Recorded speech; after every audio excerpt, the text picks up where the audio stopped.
From the Far East, an uncontrollable fire burns.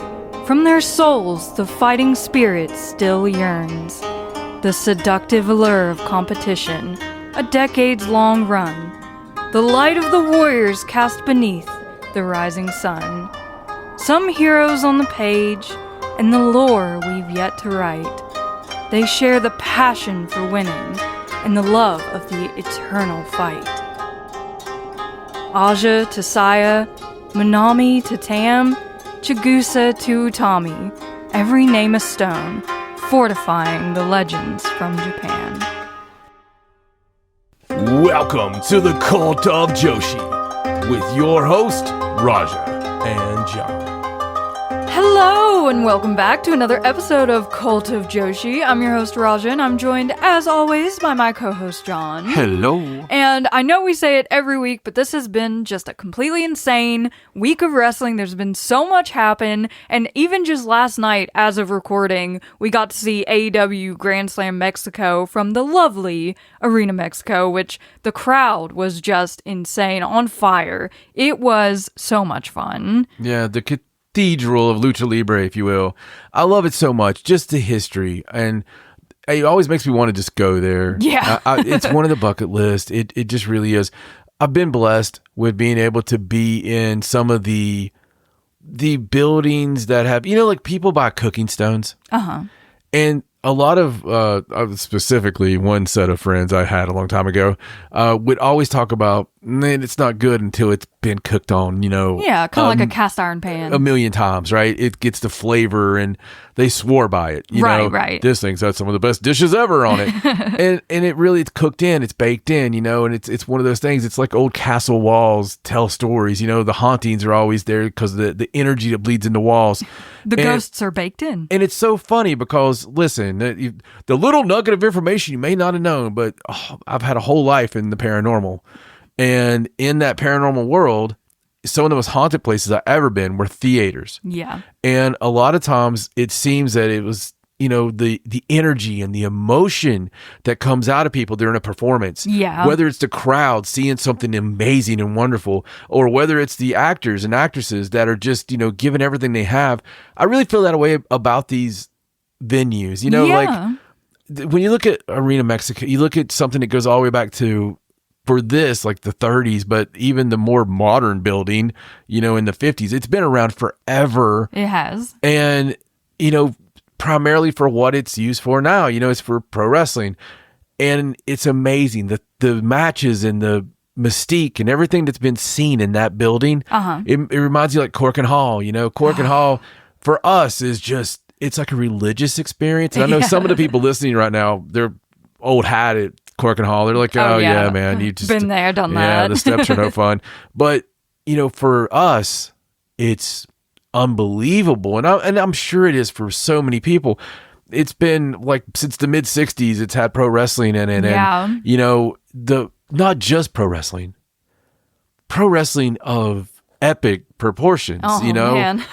And so many crazy matches have happened in that building. It has, and speaking of which, some of those included Dory Funk Jr. and would like to say R.I.P. Dory Funk Jr. Yes. It's crazy that Terry and Dory are both now, it's sad, wrestling somewhere else. But at the same time, what a career, what a mark. When you see the mark someone leaves on the business, and all the people that he trained specifically, that trained other people, and it's just amazing. But back to the buildings, you think like Madison Square Garden, you think all these amazing places. I love seeing what they've been doing with AEW, with the Arena Mexico. Yes, it's a huge one. But like some of the theaters, like last week, it was such an amazing crowd in Detroit. Oh yeah, it was such a pretty place. I love using these old venues. Yeah, and really just breathing life into them, and the crowds are so amazing. Yeah, they're so unique, and it just looks so cool on TV. But also the crowds, they get in there, and it just sounds so amazing, and I love it so much. I think the biggest disappointment for me ever was ECW Arena. Mm-hmm. Because I had so much romance in my heart for there. And even like there's not much of a backstage, but I went backstage there with Chase at New Japan. And, that was cool, but just because of who was back there. But I know New Japan. When you and I went for, WrestleMania weekend, it's funny because it is just a building on that one. It is. It's weird because you expect there to be some sort of like ambiance or something to the 2300 arena. But it is still cool to say you went there and you watched wrestling there. I will say that Hammerstein had that feel for me. Like Hammerstein Ballroom was just... when you get in there, you just feel like, okay, this is cool. But I love those buildings. Like back when they made things with, artistic flair and everything's so boring anymore. It is. Just, the architecture and everything is just so sad and formulaic. It's kind of like wrestling in a lot of ways. Like we love the Japanese wrestling because it seems like they still build it with architecture. They do, for sure. And this show at Arena Mexico was incredible. There was some great women's action with like Persephone and Chris Statlander. That whole story has just been so much fun with Sheeta like waiting in the wings. She's so funny. Yes, young lady. I want to talk about that. You put a tweet out, I think. I did, yes. Last week talking about when Sheeta came out dressed like she was. You're like, oh my God, that's a manager. I love her as a manager or something to that extent. It just hit me so suddenly to see her in the glasses with the crazy outfit and she's throwing a kendo stick in. I was like, okay, Jimmy Hart, go off. So last night, when we saw her come back out with the, as a manager, I was like, oh, maybe you're not the only one that felt that was a really cool thing. It just feels correct. I really like I miss managers like that are just like ever present. I know we've got like Don Callis and Prince Nana and the like, but we don't really have many female managers. And especially if we do, they're not like that traditional wiry little evil snidely heel. No, they're not. And dressed crazy and interfering like that. I think it is needed. I think that instead of a valet, having some like a true manager. I love it. Who's calling the shots and like telling people what to do. Especially a female manager managing other women, I think would be it's amazing. An excellent idea. I think it would be a lot of fun, in my opinion. It's amazing. I love it. I want to see the stable. I'll buy the shirt. But some other cool, fun stuff happened in AEW since our last recording, specifically around one of our Stardom girls that's currently on excursion, Hazuki, who had a chance to be in a trios match where she ended up mixing it up a little bit with Athena. And just that little taste of those two in that trios match was so good. And then they went and they did the best thing they could possibly do and announced Hazuki versus Athena for the ROH Women's Championship at Death Before Dishonor on August 21st. I am so excited for that match. Man. Yeah, it's funny because it seemed like everybody was bought in. Instantly. Yeah, as soon as they seen that. And good for Hazuki because this is something we've all been waiting for a long time. Yeah. And it's like, just give her a ball. Just give her a ball and see if she scores a touchdown. And so far, she's been scoring touchdowns. Every single time she appears in AEW, it's like a field goal. It's like great. It's perfect. Yeah, absolutely. And I can't wait for Death Before Dishonor to see that match because it's going to be so good.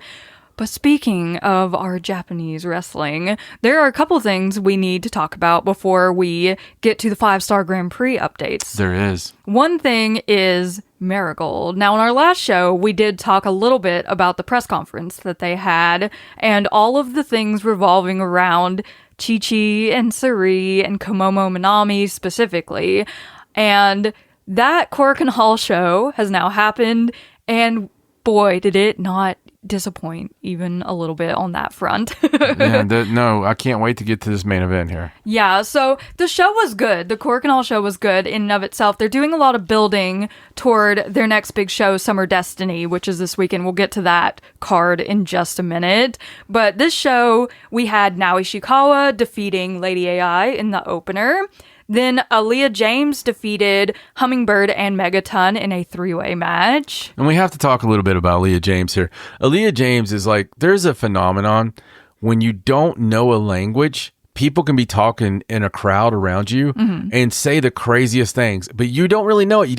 It's funny, your ears tune out when you're not into something. It's kind of like, imagine you just got a Volkswagen, okay? And someone could talk about Volkswagens all the time and you would never hear it, but you buy a Volkswagen and then every time someone talks about one, you're going to hear it. You're going to, it's a weird phenomenon that you just automatically start hearing things that associate with you. And it works the same thing with language and everything. But Aaliyah James, it also works that way with pro wrestlers sometimes that you may have seen live or you may have watched, 100 times. Yeah. And something didn't click. But when it does, you're like, oh. Yeah. So it's funny because we watched this out of order, just full disclosure. We did. We watched the 8-4 show first. Yeah. And in that show, Aaliyah really impressed us. And we did the whole thing that all you guys do. And we pulled the cage match out. And yeah. I was like, oh, God, wait a second. She's been on like 100 shows that we've watched in the past year. We've seen her before, definitely. And in that singles match that we watched, it was against Chi-Chi. And that was just a great match. It really was. It seems like she has a lot of... Sometimes people, are there for the moves. Yeah. And tell the story and have the great facials and everything. We've talked about it a million times. I think she's one to watch. I think so too, for sure. And getting a win here in this 3-way match, it seems like there's quite a bit of weight going behind her here in Marigold, so that's really exciting to see. In the next match, Yuka Yamazaki defeated Chika Goto in a bit of what I would consider an upset. This, of course, is leading towards a tag team title challenge from Yuka and Shino. In the next match, though, Shino was not able to defeat Koki Amurai. Koki defeated her. So it was a little back and forth with those two teams on this show.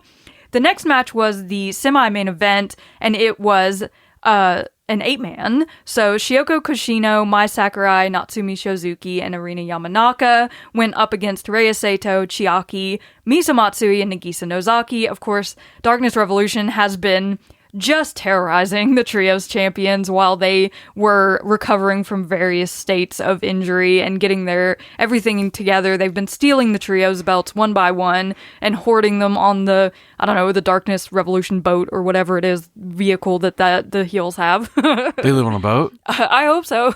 I love it. I know we used to have the Oedo Tai house. Yeah. And then I think it's the Hate House still. It's probably the same house. It might be like more of a mansion now with Saya Kamatani up there. That's true. She's got them in a huge house now. So I want these guys to be living on a houseboat. Just a houseboat. Yeah. Just going down the river. It's fantastic. Anyway, the babyface team here was actually able to win, and Le'Veon Rose was able to recover their 3D Trios titles from Darkness Revolution. So a little pick-me-up for the Trios champions in this one. And then the main event was what we were all waiting for, Chi-Chi and Suri versus Komomo Minami and Miku Aono. And to her credit, Komomo Minami, even though she had a lot of trouble at the press conference expressing herself, she willingly started this match and put a lot of fire behind her attempts to show Chi-Chi and Suri that she deserves to be here. So, okay.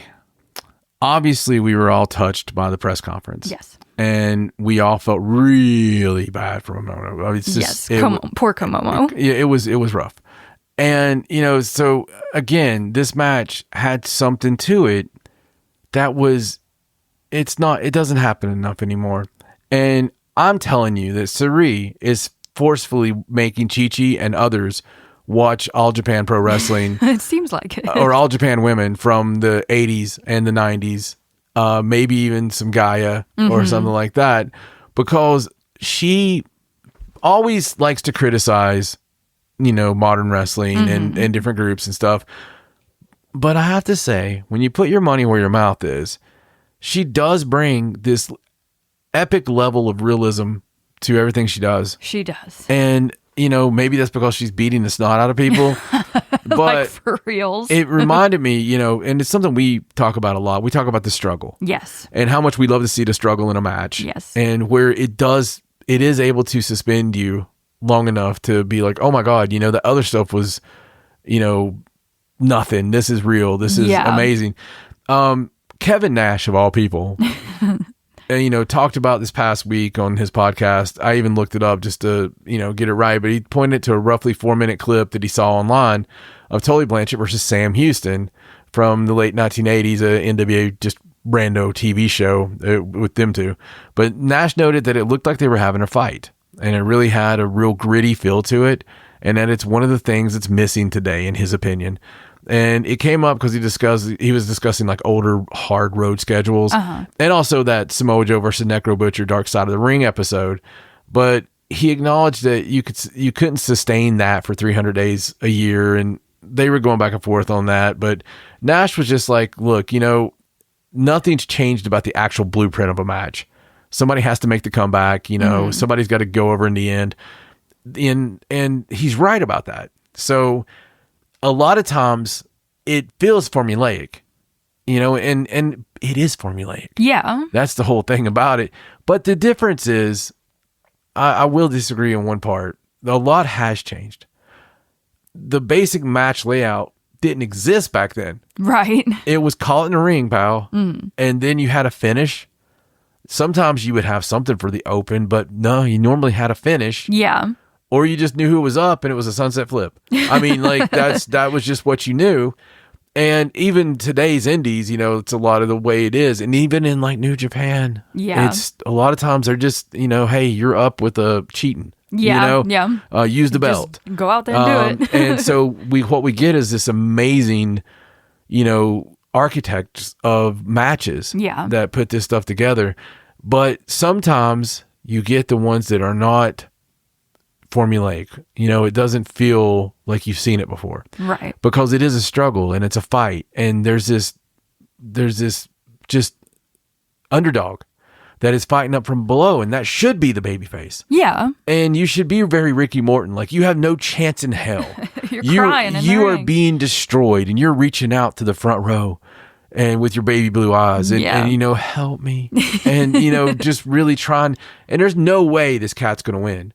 And the heels just have all the advantage, and they're the hardcore fighters. They're the evil ones. They're going to win this until that hot tag happens, and then there's a hope. Yeah. And, it's funny because I'm watching this match, and part of me is just feeling terrible. It's hard not to. I'm just like, Suri and Chi-Chi are just dominating, but there is this part that you're like, oh my God, I'm so entertained right now because this is exactly it. Can't look away. We want this to build. We want this to, we want to see her get her comeuppance. Yes. Yes. And it's that's how you should feel, right? It is. It's a beautiful thing, and it's not that it doesn't happen anywhere else. We have a lot of those happen, but it happens less and less, right? Yeah. It's and there's something to be said for the formulaic matches too, really, at times. But I just thought it was cool. I just thought it was interesting because that was the feeling in this match. It was the gritty struggle, and somebody's getting their ass kicked. Yeah, like gritty is a good word for it, but also violent. And the whole first 5 minutes of this match was just Komomo getting beat up to a degree that was like almost uncomfortable, but she kept getting up. And she kept fighting back. And when Miku Aono got in there, God bless your soul, because she was mad. She kept getting knocked off the apron, and I don't think she liked that very much. One of my favorite parts is when Kimono was trying to tag out. Yeah. And Miku Aono was like, no. Oh, when Sari first got in the ring, and Komomo was like, bye, and she was like, no. Yeah, she's like, turn around. And, even after this match, which we can get to here in a second, I love some of the big energy. There was a lot of big energy after this match. Sari and Chi-Chi did win this match, which it feels a little bittersweet, right? Because you kind of wanted Komomo to come back and get her win. But it all makes sense in the end because of who came out after this match, being our soon to return champions Mayu Iwatani and Victoria Yuzuki. So Victoria in particular came out first.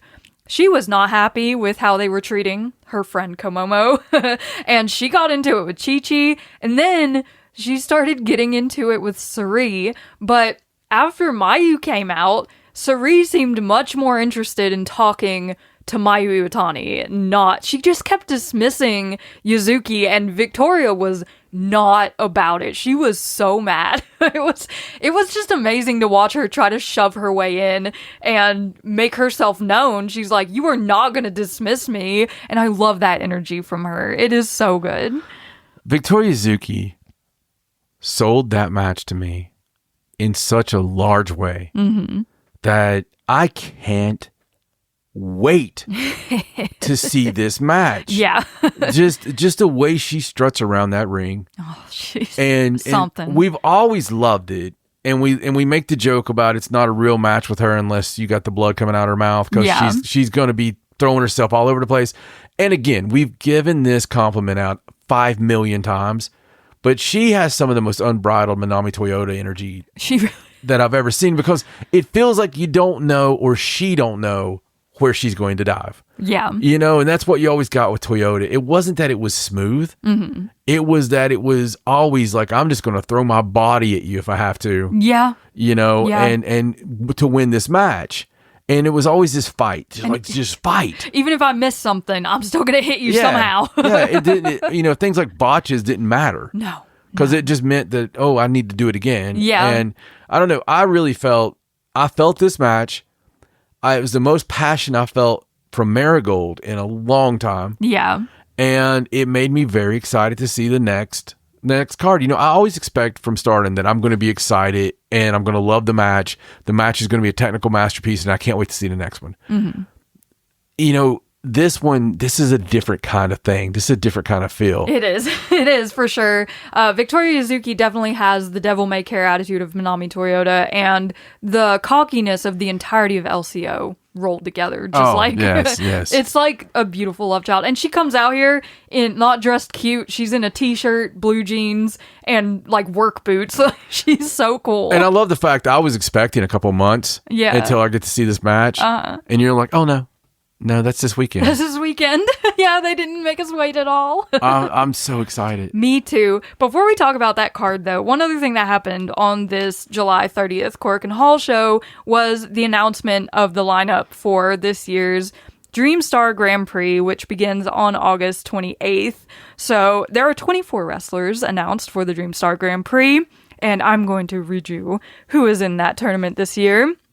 Miku Aono, Victoria Yuzuki, Mai Sakurai, Koki Amurai, Chika Goto, Nagisa Nozaki, Misa Matsui, Chiaki, Mayu Iwatani, Natsumi Shozuki, Megaton, Naoi Ishikawa, Rei Sato, Komomo Minami, Shioko Koshino, Hummingbird, Nagisa Tachibana, Shino, Yuka Yamazaki, Arina Yamanaka, Chi-Chi, Aaliyah James, Diana Strong, and Mila Smith.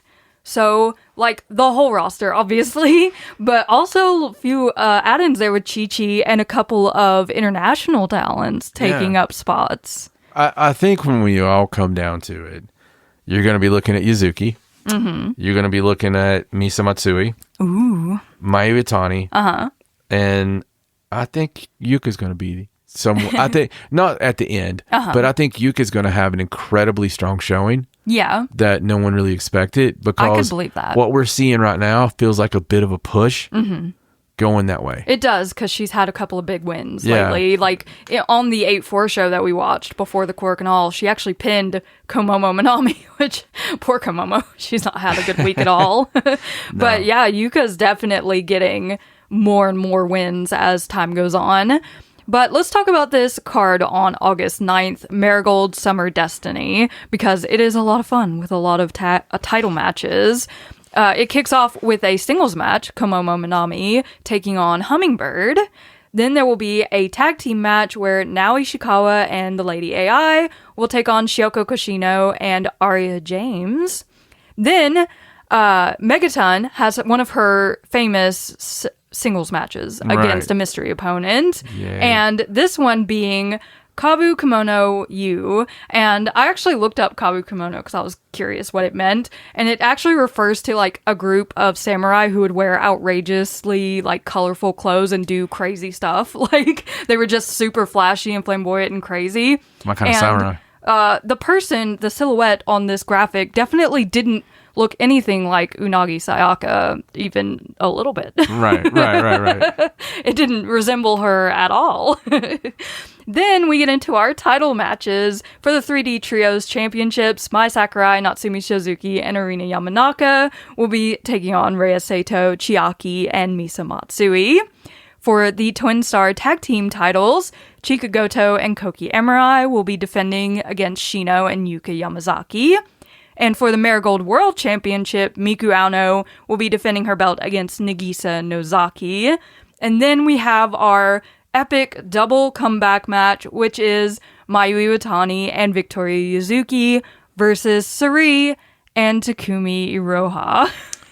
So with all the stuff going on with, Sari and Takumi, between Marvelous and Marigold and all this, I don't know. I'm so excited about this match. Last time I'm going to say the word excited, but this is going to be great. Oh, what a busy Saturday we're going to have. Yeah. This is actually Sunday, and there is a Stardom show as well, so it's going to be insane. Like, we're not going to have any free time at all this weekend because there's so much going on, but I love that. Yes. I love having so much Joshi that I just don't know what to do. If it's for this reason, yes. Yes, definitely. They did clarify that the Marigold World Championship match would be the main event because the World Championship should always be the main event on a show, but that double comeback match is gonna feel like a main event no matter where it is on the show lineup, so I'm definitely looking forward to this show so much. Me too. But now we can get into our 5-Star Grand Prix updates. There were 3 more shows over this past weekend, and we got a lot of points to go over and people getting wins, and I love some incredible season. matches too. Yeah, some were just mind-blowing. I think this time we had 3 shows all with quality, memorable matches that would go on the compilation. I agree completely. So we started off on August 1st in Sendai. In Blue Stars B, we saw Kikyo Furusawa versus Yuna Mizumori, and Yuna took the win in this one with a big ol' lariat before pinning Kikyo, earning Yuna her first 2 points of the tournament finally. The next match in Blue Stars A, Rion took on Miyu Amasaki, and Miyu got the win in this one using the Tensai, so she earned herself 2 points at last. The next match in Blue Stars A was Julia Hart versus Hina. I don't think this one went the way most people thought it was going to go. Julia Hart got the win here with the Heart Lock. I think people were hoping for a little Dream Trine comeback on the Triangle of Madness in this match. That didn't pan out. Yeah. I spent a lot of time defending the Julia Hart inclusion in this, but what I haven't seen is stepping outside of her comfort zone. Yeah. And normally you do. Normally when we have a gaijin come over, they do kind of more wrestle the Stardom match. Yeah. Instead of wrestling their safe match that they're used to.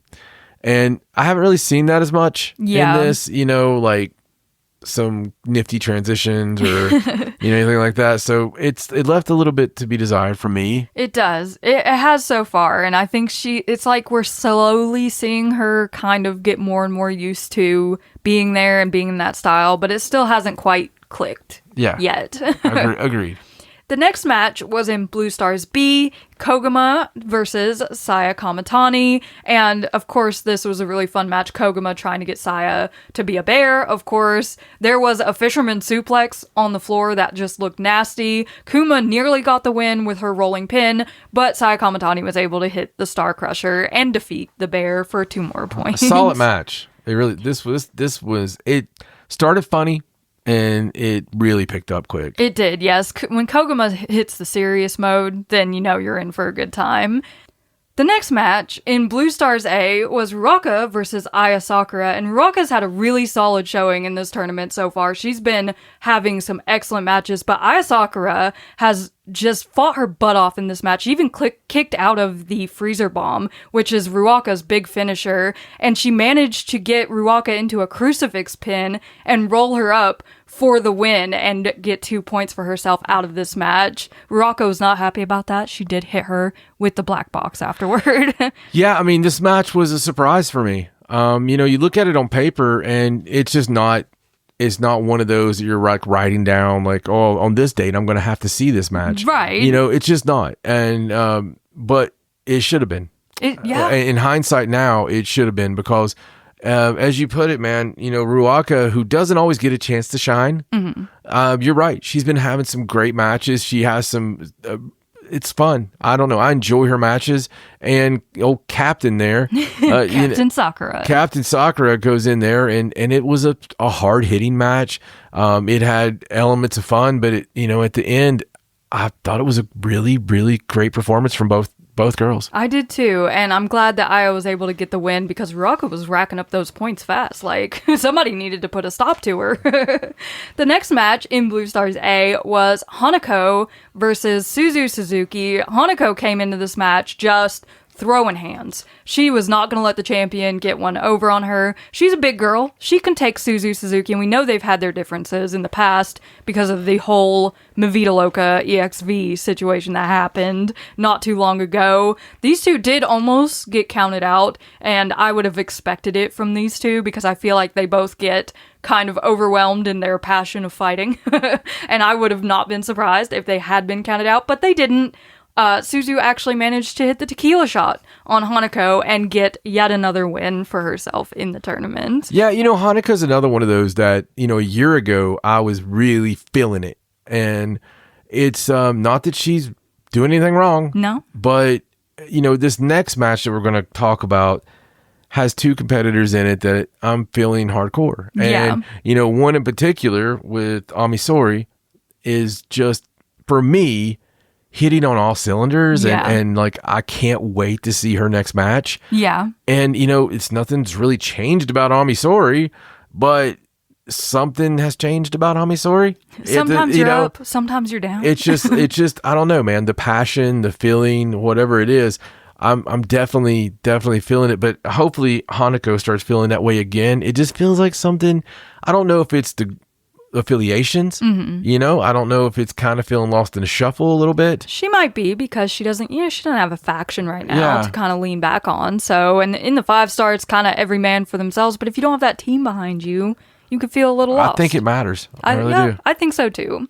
So the next match that you were referring to, our semi-main event in Blue Stars B, was Amisori versus Momo Watanabe. And to no one's surprise, this was an incredibly hard-hitting match. Slobber knocker. And really devolved into chops versus kicks. There was like a beautiful mid-match moment where they were just trading and everything sounded like it hurt. Like everything was so solid. But Amisori actually introduced something a little new to her moveset in this match. She got Momo Watanabe. Okay, she's done the torture rack before where she flips you over on her shoulders so that you're the correct way, because I love that. But as she has Momo in the torture rack, she releases the head end, but keeps hold of the feet and slams her over sideways face first on the canvas. It was so cool. I love the fact it seems like they're spring loaded. Yeah. And that the only thing that's keeping them from flying is the fact that you got your arm around their neck. Yeah. But especially if the history experts on this podcast that listen to us, we've talked about it before. I always love the comments. It's always the most educated people. I've done a number of podcasts for over, oh my God, 16 years. 16 years now. Yeah. I've been podcasting every single week. Yeah. For 16 years. Yes. In that whole time, I've had a lot of people that listen at different podcasts, different shows. This is the most educated group of people I've ever had, right? They know their stuff. About a subject matter. And so in saying that, I've been a wrestler, I've been a manager, I've been a promoter, I've been a fan my entire life. You guys tell me where does the torture rack that turns into the slam come from? Because I love it. I loved it too. I just don't recall seeing that combination. Now, someone's going to be like, oh my God, you don't remember that 1988 the New Japan, Yeah. I'm just not recalling it. It looks like something I should have came up with before, but right. It's I'm sure super devastating. I'm sure it exists somewhere, but has she done it before? I don't think so. I think we would remember her doing a torture rack slam in the past. But I'm going to feel really stupid if it's like been a move that she's done 5,000 times.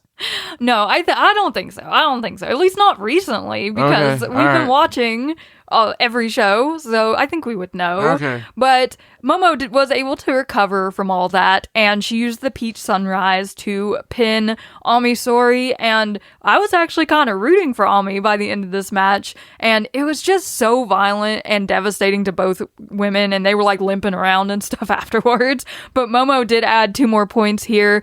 Absolutely fantastic match. One of the best ones from this night, for sure. I love this match. The main event of this night, though, in Blue Stars A, was Starlight Kid versus Hanan. And this had such a great story to it, because we know that Starlight Kid loves to go after the knee because of the Black Tiger leg killer. And she definitely went for that a lot in this match. And that led to this just really awesome moment where Hanan went for the Hanan special, but she could not hold the bridge because her knee was so damaged that she kind of like just fell out of it, and it, in the way it looked, just, it worried me. I was like, oh my god, is she okay?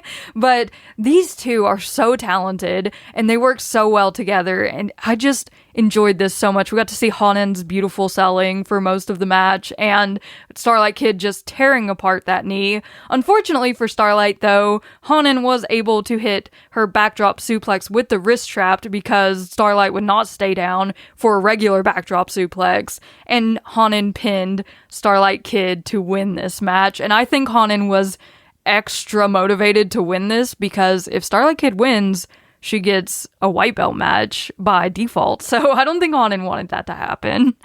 Yeah, it's kind of crazy, because I really expected SOK to win this match in every fiber of my being. Yeah. So it's nuts that's not, I mean, it makes sense. Totally makes sense. It's 2 of the best in the world, but still, yet it was a surprise for me. Yeah, it was surprising for sure, but it was a great match. That Ami Momo match, though, I think was still match of the night for me. Oh, absolutely. The next show was on August 3rd in Utsunomiya, and as we know, this is the home of the Stardom sisters, Hanan, Hina, and Rina, so they had some very feature matches on this show. But we kicked things off in Blue Stars B, Kikyo Furusawa versus Saya Kamatani. We know that Saya kind of has a soft spot for Kikyo. I think she really likes her as a rookie, and to, you know, wrestling around with her, teaching her things. She was not happy about any of that ankle lock stuff, and she tapped Kikyo out with a Boston Crab to win this match. Oh yeah, and it was a fun starter though. It really was. Yeah, they're always really fun together. I really enjoyed this stupid match. I did. Like a silly little, you know, I love this match. It was fun. It gives Saya the opportunity to kind of like lighten up and have a little good time, which is always good. The next match in Blue Stars A was Rion versus Suzu Suzuki. And, you know, Rion, she tries her best with all those foot stomps and all the roll-ups and everything. But Suzu Suzuki is just another animal. She's on a roll right now. And all she had to do was hit Rion with a lariat and pin her to win this match. So Rion's trying. She's doing her best, and we love her for that. But Suzu is absolutely racking up the points right now as the red belt champion. The next match in Blue Stars A was Aya Sakura versus Miyu Amasaki. Very fun match between these two, and Miyu Amasaki actually coming out on top, beating Captain Sakura with the Tensai to win this match for herself, which I honestly was not sure which way this one was going to go, so I was really excited to see Miyu get the win. Yeah, I wasn't really sure either. I was really happy to see it, honestly. With the momentum that we had earlier in the year from Miyu, I felt like, again, that had kind of vanished a little bit. So this kind of reminded everybody, you know, like, oh, hey, yeah, she's here to play. She's here to play. She's real. She is, yes. And she didn't go down to any of those massive kicks that Aya Sakura likes to throw. So she showed her worth here. The next match in Blue Stars A was Julia Hart versus Ruaka. And to add on to my point with Ruaka having really good matches in this tournament, I thought this was Julia's best match so far in the tournament, other than a little bit of questionable selling during a submission attempt that Julia was like yelling out to the crowd. Oh, please. No.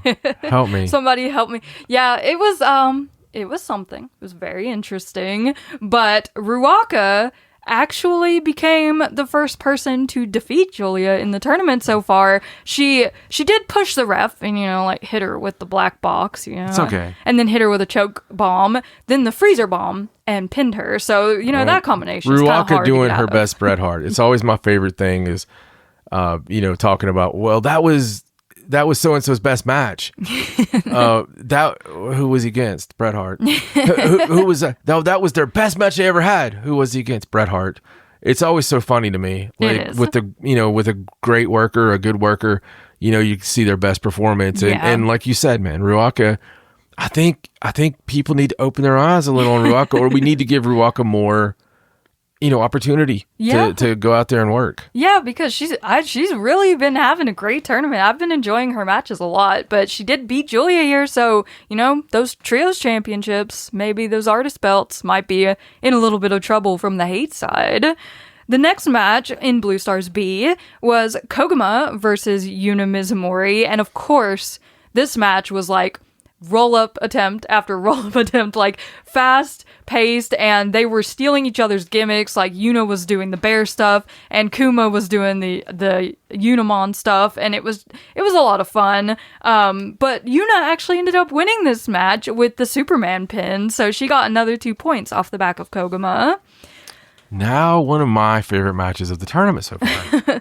The next match in Blue Stars B was Starlight Kid versus Momo Watanabe. And, geez, these two, they're but two of the best wrestlers in Stardom, and they showed it here for sure. But it was, so hard-hitting, like Momo Watanabe throwing meteoras on the apron, and people, Starlight Kid reversed the B driver into a code red. I didn't even know that was possible. It was such a good match. It was definitely the match that they have to show a doctor someday. Yeah.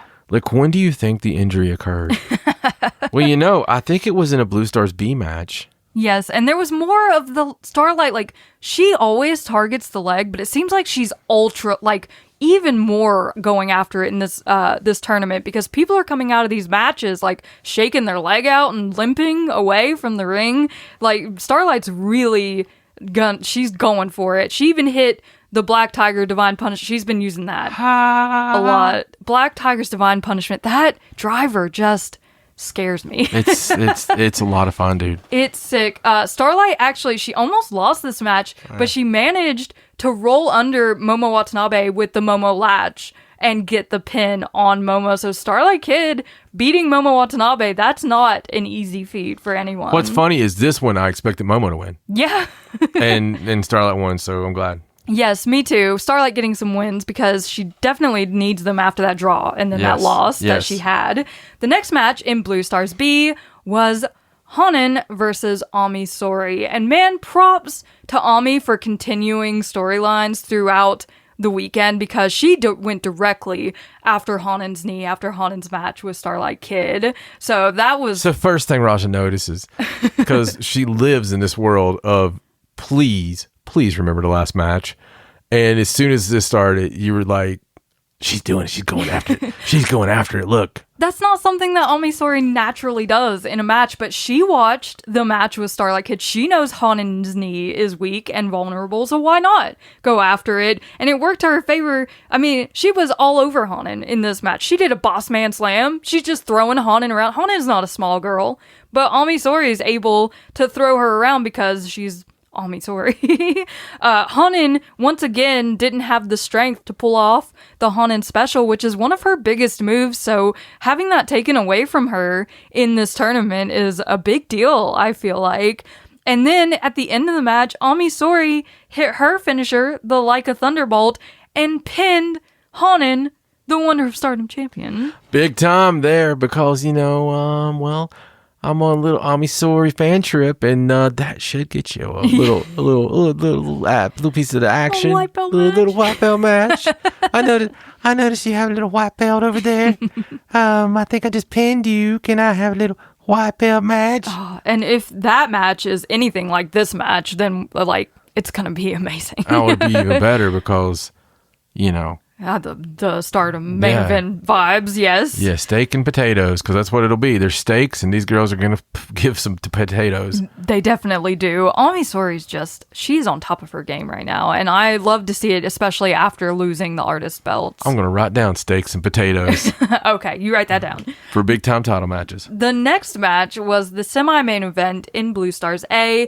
We had Hina versus Hanako. These two do not like each other because they had a whole feud with the Future of Stardom Championship. Hanako actually was dominating this match in the beginning, playing the I'm bigger than you card, but Hina was able to turn the tide of the entire match when she finally got Hanako with her judo throw. And then Hanako's throwing around with suplexes, but Hina reversed the third suplex and picked Hanako up for a suplex of her own, and the crowd just went absolutely crazy. Hina had a close fall with her Gato clutch, but then Hanako hit the JP coaster and pinned Hina. The second Stardom sister loss here in Utsunomiya. I thought I was watching WWE for a minute because it's like they're famous for making you lose in your hometown. I expected Hanan to win, honestly, because of where we were. Yeah. But then I incredibly expected Hina to win. Oh, yeah.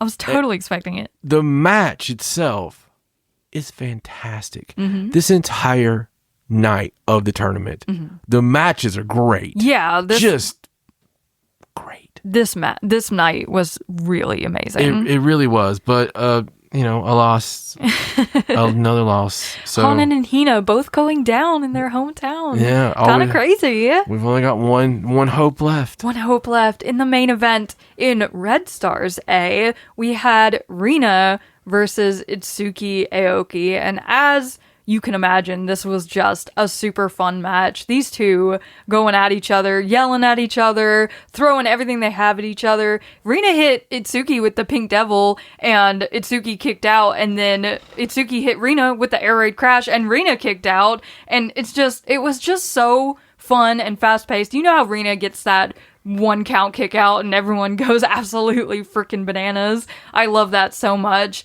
Rina, though, she actually got so desperate by the end of this match to win that she used her whip, which she does not do very often, but she did hit Itsuki Aoki with the whip and then another Pink Devil and got the pin to defeat Itsuki Aoki. Finally, Itsuki goes down. Yeah, I mean, Itsuki Aoki's been doing so amazing in this tournament. Definitely one of the standout performances of the first half, the absolute standout performance. As far as I'm concerned. But, this was it, man. This was Rina digging deep and pulling one out for the sisters. Yes, she finally gets a win. Rina hasn't had the best beginning of her tournament, but she's finally starting to find her way back, I think. Itsuki actually offered Rina a handshake after this match, which Rina accepted, but then Itsuki Aoki bit her, so then she wasn't very happy about it anymore. So yes, super fun match. I love to see Rina doing well always. But that brings us to the third show of the weekend on August 4th in Korakuen Hall. This night kicked off with two non-tournament matches. First, Ane Kanaya versus Natsupoi in a special singles match. Dear God. This was so good. Ane Kanaya has grown leaps and bounds, like even since joining Cosmic Angels. There was a forearm exchange in this match that was just beautiful, devastatingly beautiful. Like they were killing each other on these things. Yeah, she's known for killing people with forearms. She is, yes. Natsupoi, when she gets in that mode, it just... Oh, you mean Ane? Yeah. oh, we're going there. Okay. I was having a little flashback. You're like thinking about her getting Natsupoi down and cracking her in the face. I thought about it when she had Natsupoi down. Yeah. And was full mounted and throwing the chest elbows. She might just do that now.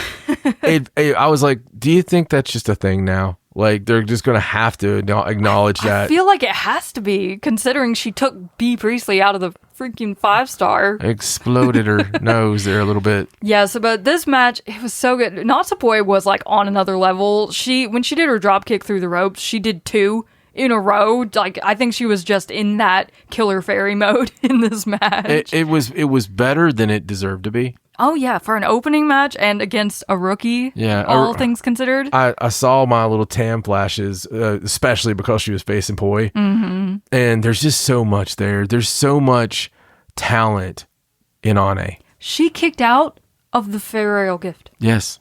People don't do that. No. And then, after that happened, she got a couple of near falls where I was like, oh my god, is this happening? It'd be great. But Natsupoi did beat her with the fairy ring, and it was just a fantastic match. I love these kinds of matches, and Poi really gave it to her, but you know what? Ane gave it back. So. She did. Great job. I think a little... Good job, Ane. The next match was a tag team match. Emma Maishima and Waka Tsukiyama took on Matoe Hamabe and Saoriano. This was a fun little match. You know, they were all kind of just having a good time in this match. Saoriano ended up getting the win with a kind of unique pottering. She didn't have the feet on the legs. She just put them all the way down to the mat and just kept poor Emma tied up. Whether she meant to do it or not. Exactly. The next match kicks off our tournament action for this show. In Blue Stars A, we had Hina versus Rion, and I feel like after her last two matches, Hina was absolutely not gonna lose this match. She beat Rion here with the Mad Splash into a pin. So 2 points finally for Hina. I think people were like, when is she gonna win a match? Yeah, finally. In Red Stars B, we had Lady C versus Azusa and Naba, and I think the thing that people took the most out of this match was that freaking choke slam. Like, yes. Lady C had something like a vendetta against Azusa and Naba here. I don't know what happened, but it was amazing. She actually won this match with a thrust kick, so Lady C finally getting some wins and picking up her own tournament. It's nice to see. It is nice to see. The next match in Red Stars A was a bit of a surprising one. Natsuka Tora versus Akira Kuragane. And I just have to give all the props in the world to Akira Kuragane in this situation. Not only did she come out and attack Natsuka Tora early, she did not let up the entire match. Like, they're out on the floor, they're in the chairs, they go up on the stage, Akira gets body slammed, but the entire time Akira is fighting. She is fighting Natsuka Tora, and she will not let up on her. I think Tora was, like, annoyed, but also, like, holy crap, what am I gonna do with this chick? It was crazy. It was a great match, and the struggle was real, man. Akira, as you said, I think that people really get behind Akira because of that fighting spirit that she has, and it was on full display, man. It was so cool just to see her continuously not let Tora get up or ever get really the upper hand. Yeah, she was just throwing herself at her, constantly climbing her and everything. And like you said, people were getting kind of passionate. You think? During this match out in the crowd. enough for the Stardom to remind people of some rules. To not provoke the wrestlers. Yeah, that was nuts, man. If we were in the 80s, that person would have been like hit with a kendo stick or something. Yeah, I think we shouldn't worry about like calming the fans down and just let the girls hit them again. Yeah, we'll just go back to doing that and maybe they'll learn. Makes a lot more sense. But because of Akira's tenacity in this match and her just completely overwhelming Natsuka Tora with her just flurry of offense, she was able to prevent Tora from getting back in the ring, which resulted in a double count out, which means Akira now has 1 point in the 5-Star Grand Prix. You go, girl. Let's go. It was such a fun match. I really enjoyed it. I was surprised. I was too, and that's what it's all about. The next match in Blue Stars A was Aya Sakura versus Julia Hart, and we were kind of back to that sort of normal Julia Hart match for this one. Aya did end up losing to the Hart Lock, so Julia back to her winning ways here, but I don't really have a whole lot to say about the match itself. It was fine. It was a match. It's fine. It's fine. The next match in Blue Stars B was Yuna Mizumori versus Starlight Kid. Dude, Yuna Mizumori, she rocked in this match. I don't know what she said to herself backstage for the pep talk, but she just ruled in this match against Starlight. And of course, Starlight is Starlight Kid, so she was amazing as well. But Yuna actually came out and attacked the back of Starlight Kid's neck in this match. Like, she targeted it with the leg drop, with her lariats and everything else, because Starlight Kid's neck was taped up. So she saw that and she was just like, okay, we're going after that. It was just so cool. But unfortunately, Starlight Kid is on a bit of, I don't know what to call it, but she's like on a bit of a killing streak right now. And she just starts hitting Yuna with like the Tiger Driver and the Black Tiger's Divine Punishment. And then she hit her with a Tiger Suplex hold and pinned her. So I'm kind of scared of Starlight Kid right now. Yeah, I think you should be. She's going to come in here if you're not. She's terrifying. Attack your leg. But she's pulling out all these tiger moves and just ending people. It was a solid match, though. It was really good. It was. Yuna had such a good performance in this match. It was a real pick-me-up. The next match in Red Stars A was Itsuki Aoki versus Azumi, and Azumi was so funny in this match. Like, Itsuki does her normal, like, yelling and screaming, and then they're, like, wrestling, and Itsuki goes over to get some water, and Azumi comes over and just knocks the water out of the girl's hand. She's like, no water. Itsuki did not like that. She used her strength to really, like, put a halt on a lot of Azumi's moves mid-move. Like, she would just stop her, be like, no. We're not doing that. It was pretty crazy, but there were like suplexes on the apron and then suplexes on the floor. Azumi did this crazy move through the ropes that was like a Hurricane Rana, like DDT situation. It was such a good match. These two worked so well together. Azumi, of course, got the win here. She used the La Mystica and then 2 Azumi Sushis to pin Itsuki Aoki. So 2 losses in a row now for Itsuki, but take nothing away from her at all because she's so good. Azumi is just on another level right now. Yeah, even in the losses, man, Itsuki is looking amazing. Azumi has looked amazing since we saw her come out the first night of the tournament. And, you know, so love these two together. It was a lot of fun. It was a great match. You should watch this match. It's really good. You should watch all the matches. But this one, I really enjoyed this because it feels like Azumi it feels like she's going deep, man. It does. It feels like she's really on it in this tournament, and I'm really excited about that because I want her to go past the block action. I want to see more Azumi. Me too. The next match in Red Stars B was Saya versus Konami, and I know a lot of people were looking forward to this match. Saya coming in here with a bit of a chip on her shoulder because of it being Konami #1, but also because Konami beat Utami, and, you know, Saya and Utami have been very close lately, so I think Saya felt like she kind of had to avenge her friend here, and this was a very violent match, as you can imagine, but the crowd was so behind Saya. They just chant for her constantly, especially, like, my favorite moment of the match was when Konami went to lock in the rear naked choke that she has used to end so many people, Utami included, and Saya refused to go down, but while she's in the choke, the crowd starts chanting Ida, and just, it like fired her up, and she was able to get to the ropes and get out of the choke, which is not something that a lot of people are able to do. It's just such a cool visual. I'm gonna have to use another Rock and Roll Express reference. Okay. When I was a little kid, I believed the announcers when they said that these guys might be smaller than everyone else, but it doesn't matter. When they hear the crowd, it powers them up, and that passion and that energy from hearing the crowd. So fans, when you come out there, you know, yell for the, you know, rock and roll, real rock and roll, and it fires them up. I tell you, man, I believed it then, and I believe it now, because I have to believe in certain people. Yeah. And it's hard. It is so hard to not buy into Saida. Yeah. It's really hard because she's got all the fans behind her. Yeah. She's really the epitome of passion, isn't she? Yeah. She really took that on board from Nanae Takahashi, I think. There's something Willow Nightingale about her, something just likable. Yeah. Not dislikable. That's just likable. Yes. About her. And you want to support her. You want to see her do well. Mm-hmm. She is the girl next door. She is, everything. She is just the sweetest thing in the world, and it just shines through. Like, I can't imagine a world where she's actually an asshole. You know what I mean? No, not at all. It just seems like she is like that best friend you want to tell a secret to. And there's something about that where you want to support that person. Yeah. And, you know, it doesn't matter about her size. No. When she gets in there, she's a giant. Yes, exactly. And seeing her win this match against Konami kind of healed something in me from when I thought she was going to beat Konami for the white belt and it didn't happen. It's like she finally got that out of the way. She finally overcame and defeated Konami. Oh, I actually did remember that before this match. And you were like, God, please let Saya win.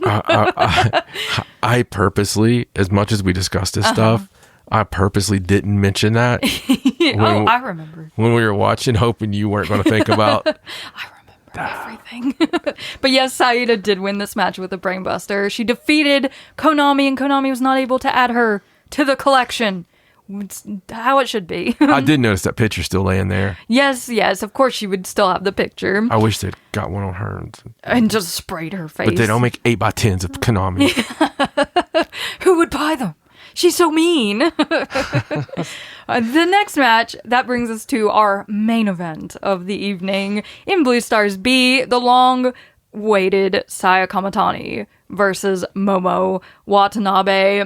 And, these two have been mad at each other. They have been having some gripes within their faction with each other. And, Momo's like, you're not as strong as you used to be when I left and everything like that. And, like, you don't deserve to win the tournament or be the champion. I deserve that. So they've been at odds. And because of that, they beat the tar out of each other in this match, including... Saya hanging Momo with a chain off the corner of the ring. She hasn't done that in a while.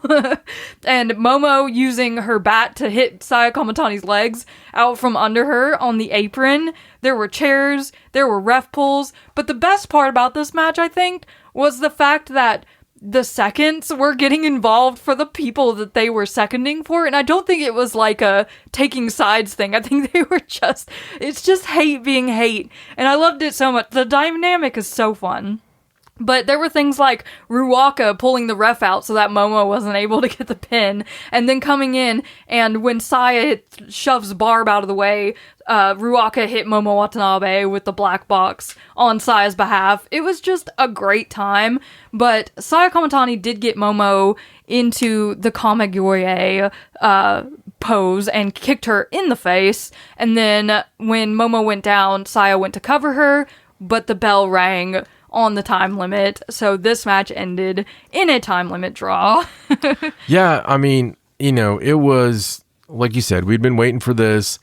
They did beat the snot out of each other, and I thought it was Saya Kamatani's best showing so far, obviously she hasn't had many showings so far, but this was awesome, and it was what was advertised. I didn't expect it to be the hug fest at the end. I was very surprised. But they did make up at the end in a big way, like hugging and kissing all this happiness, and it felt like the babyface group had won the night. Yeah, it was like a really happy ending, which is funny considering who it is. But yeah, you're right. Like, this match ended in a draw, as we thought it would before the tournament even started. It felt like that was the way it needed to go. But they ended up hugging afterward and like talking, and everything's fine now. Hate's fine. Like, I'm not saying that in a Bullet Club is fine kind of way. Yeah, Hate is actually fine at this moment. Not in a Leo Rush kind of way. But I guess this match was very cathartic for them, and they were able to work out whatever was in their systems. So, I've known Momo Watanabe long enough to just say, I don't trust it. And it's hard to trust Momo Watanabe. The harder she hugs and the bigger she smiles, the less I trust that woman. You think she's just playing along to get what she really wants? I think she's going to be... I just don't trust her. I still think there's something brewing, something cooking. It's all going to come out in the wash. I cannot wait. Marketh my wordeth. Yeah, I could just imagine Utami watching that, like, from home or whatever, and being like, no. Dude, we got to get Utami some roll in here. We got to get Utami going. All right, we've got some Utami coming right up. But first, let's talk about the current standings after this past weekend. Starting with Red Stars A, we still have Itsuki Aoki in the lead with 8 points. Then Maika with 6 points and Azumi with 6 points. Natsuka Tora has 5 points. Sayaka Kurara has 4 points. Tomoka Inaba has 4 points. Rina has 4 points, and Akira Kuragane has 1 point. In Red Stars B, we have Saya Ida with 8 points. Rina Yamashita, 6 points. Konami with 6 points. Maki Ito with 5 points. Meisera with 3 points. Utami Hayashishita with 3 points. Azusa Inaba with 3 points. And Lady C with 2 points. In Blue Stars A, Suzu Suzuki has 8 points. Ruaka has 6 points. Julia Hart has 6 points. Hina has 4 points, Hanako has 4 points, Miyu Amasaki has 4 points, Aya Sakura has 2 points, and Rion has 0 points. And in Blue Stars B, we have Momo Watanabe with 7 points, Saya Kamatani with 6 points, Hanan with 6 points, SLK with 5 points, Kogamo with 4 points, Ami Sori with 4 points, Yuna Mizumori 4 points, and Kikyo with 0 points. Heck yeah. There's still so much to go. There's still 2 full weekends of regular block action before we get to the 2 nights of the sort of bracketed tournament. So things could change. Things have changed in the past. Absolutely. At the very end. So now we get to talk about this weekend. And like we said last time, we are free picking this time. We are no longer going with our picks from before the tournament. So now we Hold on a second. I'm breaking my chains. All right. Now we just get to pick whoever we want for these 2 nights. Yes, there are only 2 nights this weekend, a doubleheader in Sapporo. But before we do our picks, a little tally from this past weekend. We are currently sitting at 44 points. John, 46 points. Raja. I pulled ahead by 2.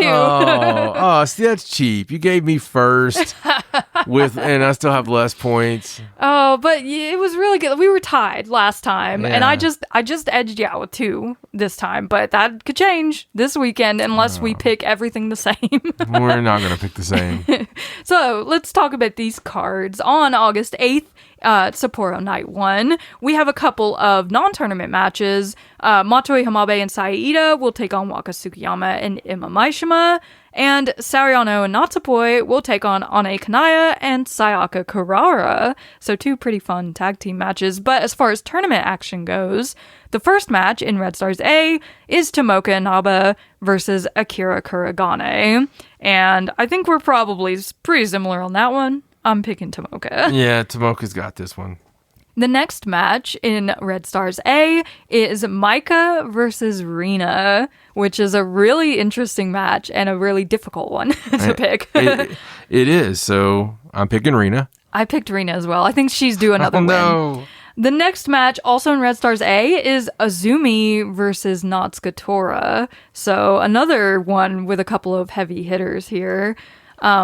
This is hard because Azumi is just on such a roll right now, and she's doing so well with her points. Like, she is at the top of her block, just under Itsuki Aoki. So Tora could overcome her in points if she wins this match, but I think I have to go with Azumi. I'm taking Azumi. It's hard not to pick Azumi when she's in such top form. Absolutely. Then in Red Stars B, Lady C versus Utami Hayashishita. Pretty interesting first time they're seeing each other after the whole Queen's Quest situation. Yeah, it'll be emotional. It'll be more emotional when Utami wins. Yes, I am picking Utami as well.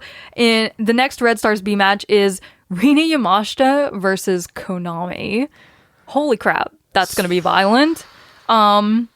I'm going to go with my heart here and say Rina Yamashita. Okay, we finally have something separate. Oh, you picked Konami? Konami, so thank you for letting me even up. You're welcome, you're welcome. And the last match for this night in Red Stars B is Azusa Inaba versus Maki Ito. And you know Azusa's going to call her old. She's going to do it from the jump and make Maki angry or sad. I don't know which. Yeah, Maki Ito's going to win this. I agree. I think Maki Ito's probably going to win, but it's going to be funny.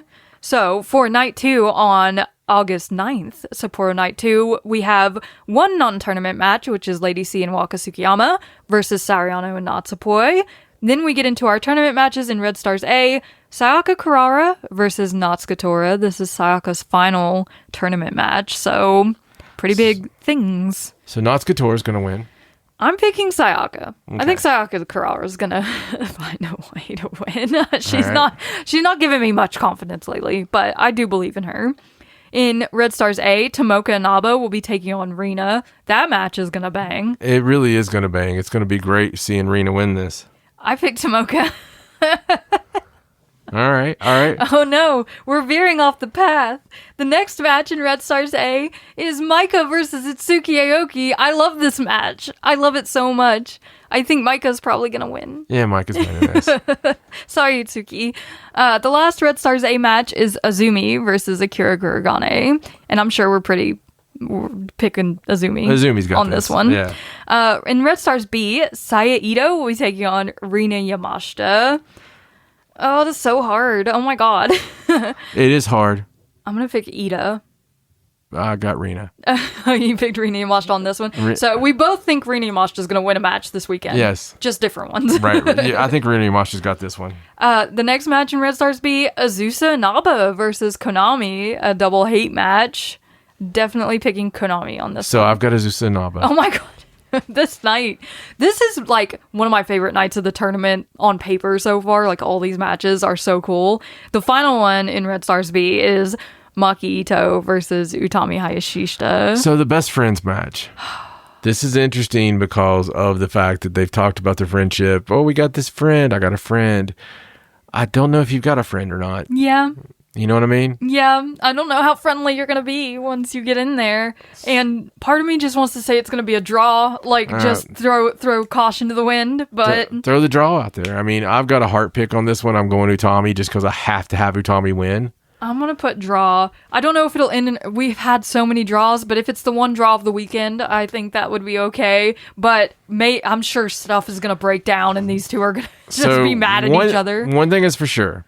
Next weekend, we're not going to have the same number of points. No, we definitely picked very differently on that second night. Like, almost completely differently. Yeah, and we have so much this weekend with the big Marigold show. I'm so excited about that show. Holy cow. These two shows, the Marigold show, it's going to be a great Joshi weekend. Yeah. I'm really excited about all of it. Oh, so me too, man. Make sure you guys tune back in after this weekend because we're probably going to have some great fun things to talk about. Tokyo Joshi is putting on their big show live and free on YouTube. Oh my gosh. Yeah. On YouTube? Yeah. Oh my, that sounds worth checking out. Yeah, so I think... I love a big Tokyo Joe show, honestly. It's huge to have this much on the same weekend like this. The important matches, important nights. So I can't wait, dude. I'm just going to go vegged out. I need the stress relief. Yes, this weekend's all about Joshi. Yeah. That's what we need. Honestly, like this week has been stressful. But make sure you guys are following us on all of our socials at Cult of Joshi, on Twitter, on... X, on Facebook, and on Instagram. Subscribe to the Cult of Joshi YouTube channel. If you're listening on YouTube, you could give this video a little like. Maybe leave us a comment. Let us know how you feel about the tournament so far, what you think about Marigold and all that good stuff. And go on some traditional, like, I don't care if you're on iPhone or, Apple, whatever, and leave us a review there. Yeah. I would really appreciate that. That would be awesome to, get some more traditional methods of podcastery. Yeah. Because we have a lot of people listen there, but not many reviews. Yeah, so, if you're listening on like the Apple Podcast app or Spotify or iHeartRadio, whatever you listen on, maybe just give us a little review while you're listening. That would be so nice. Mucho appreciate it. But thank you so much for listening. We are having so much fun with this 5-Star Grand Prix. It's been a bundle of surprises, and it is only part of the way over. So we have so much more to go, and we will be back here after this weekend to cover some more. But that's all we have for you this time. I'm Raja. He's John. So long from the Cult of Joshi. Bye!